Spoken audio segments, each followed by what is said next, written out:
In order to work in the R programming language, you need to know some very basic operations. Things such as how to clear the screen, how to create a vector, how to see what are all items are present in the R console. These kind of things are very essential. In this video, we will see all of these aspects and also see how to create a vector that contains only one element. We are entering the create phase of this case problem. The data that you will create in this phase will be used in the transform and the analyze phase as well. Here is some of the data that we will be creating. But for this video, we will focus on creating only 1 day's worth of data. This translates as vectors with only one element in it. This is the RStudio screen. You have seen this in the past when we installed it.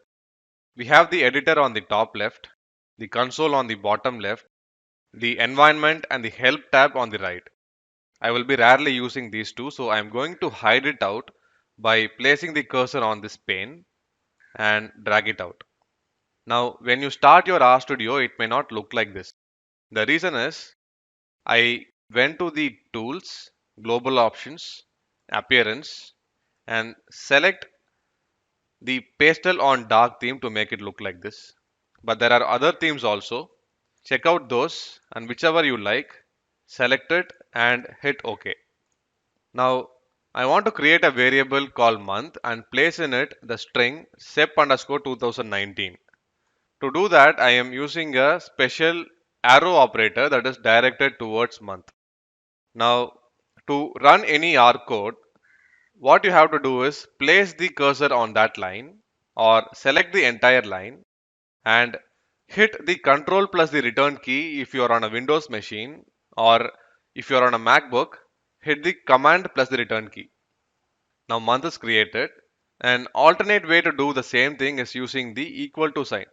If you are coming from other programming languages, this might be more familiar and comfortable. But when it comes to R, most R programmers use the arrow notation to make the assignment. If you look at any publicly available R code or see the work of any of the R programmers, you will see the arrow notation predominantly. For this reason, we will continue to use the arrow notation throughout the rest of this course. Now I have created month. I want to see what are all variables that is present in my global environment. I know that there is only one variable, but in the event that you have created a lot of variables and want to check out what are all variables is present, you might want to use the ls function to see the objects that is present in your global environment. The output of ls and the variables listed in your global environment tab should match. Now to remove any given variable, use the rm function and pass the variable to it. Now both the output of ls as well as the global environment is empty. Now I have some output written on my console and I want to clear the screen. It is getting more cluttered. There is a keyboard shortcut to do that, and the shortcut is Ctrl plus L on both MacBook as well as Windows laptop. Alternately, there is a programmatic command to do the same thing, which is the cat function with the string \14. On doing either cat \14 or using the Ctrl L command, you can clear the screen. But you might be wondering, why do we need a programmatic command to clear the screen when there is a simple shortcut to do it? The reason is, if you are running a long running R script that is printing a lot of output on your console and you want to periodically watch what is coming out as the output and you want to clear the screen periodically, you have to place the cat \14 at places where you want to clear the screen.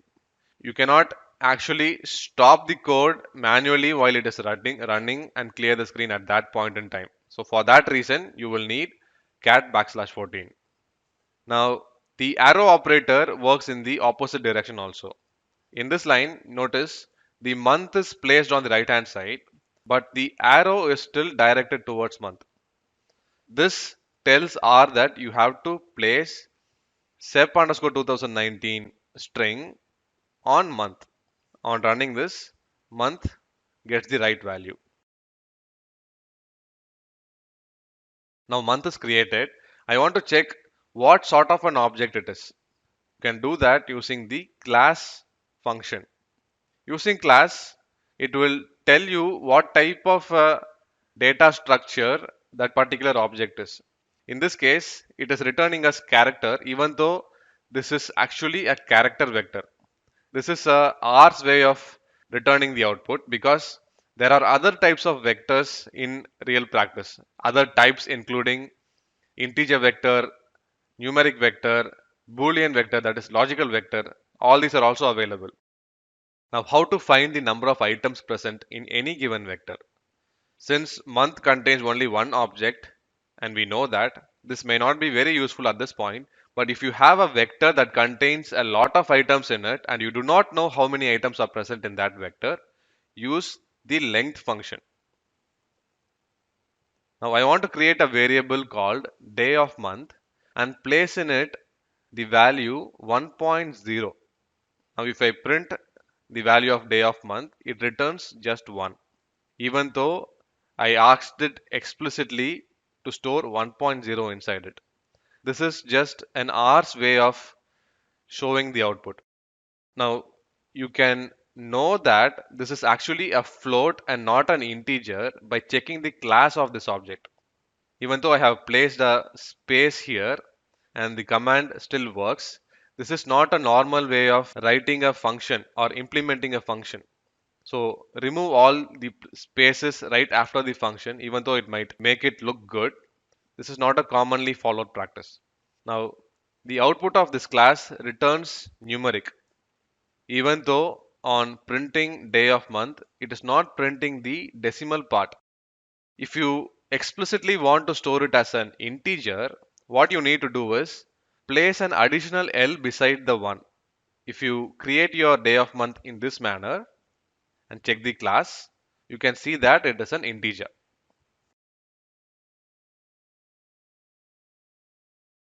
Now, it is possible to convert any number to a character.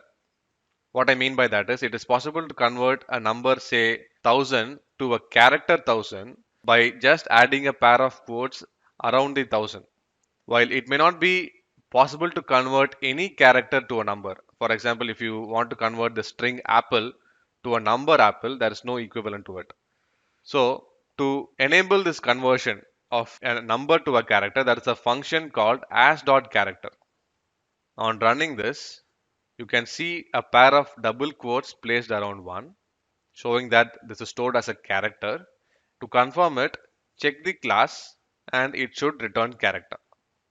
It is possible to convert it back to a numeric using the equivalent as.numeric function. Likewise, if you want to convert it to an integer, there is an equivalent as.integer. Feel free to try it out in your console as well. Now, if you look at the day of month value, it does not contain quotes. Checking the value, it returns numeric. Let me clear the screen. Now, variables in R is case sensitive. What I mean by that, we have a variable day of month, all in small case. Now I'm going to create a variable day of month where D, O and M is in caps and contains a different value. Now these two variables are completely different even though they spell the same. The reason that this is an important distinction is because people coming from SQL or SAS background might tend to use the capital case and the small case of a variable alternatively. That will not work in R because these two are completely different. So is the case in other programming languages also. So now let's do a mini challenge. The challenge for this video is create a variable called year and assign the value 2021 to it. Then change it to a character variable. Give it a shot in your R console. I will show the answers in a few seconds. So here's the answer. Originally it was numeric. Now it is converted to a character. Congratulations if you managed that. We have successfully created your very first line of R code. Now we are also set to work more fluently in R in the coming videos. See you in the next one.